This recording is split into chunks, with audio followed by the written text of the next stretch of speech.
முதலமைச்சர் திரு ஸ்டாலின் அவர்கள் விஷசாராயம் குடித்து இறந்தவர்களுக்கு குடும்பத்திற்கு தலா 10 லட்சம் அறிவித்திருப்பதாக செய்திகள் தெரிவிக்கின்றன. உண்மையா? சரி, எனக்கு கிடைச்ச வரும்போது கிடைச்ச தகவல் அறிவிச்சிருக்காங்களா? இது போதாது, அத்தனை பேரும் ஏழை குடும்பத்தை சேர்ந்தவர்கள்.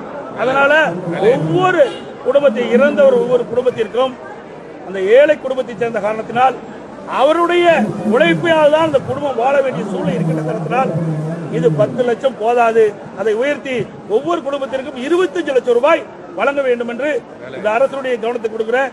அதோட இதுல தகுதியானவர்கள் இந்த குடும்பத்தில் இருக்கின்றவர்களுக்கு ஏதாவது ஒரு வேலை அவர்களுக்கு இறந்த ஒரு குடும்பத்திற்கு வழங்க வேண்டும் என்றும் கோரிக்கை வைக்கின்றோம்.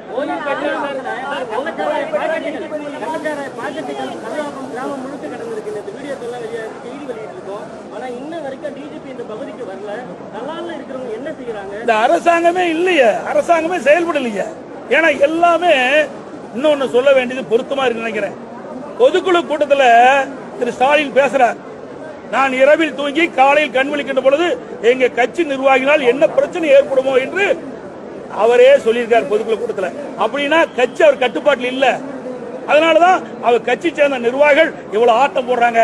இன்றைக்கு மக்களை இன்றைக்கு வாட்டி வதைக்கின்றார்கள் இந்த திமுக கட்சி சேர்ந்த நிர்வாகிகள், உயர் பதவியில் இருக்கின்றவர்கள். ஆகவே இதற்கெல்லாம் ஒரே தீர்வு திரு ஸ்டாலின் ராஜினாமா செய்யணும்.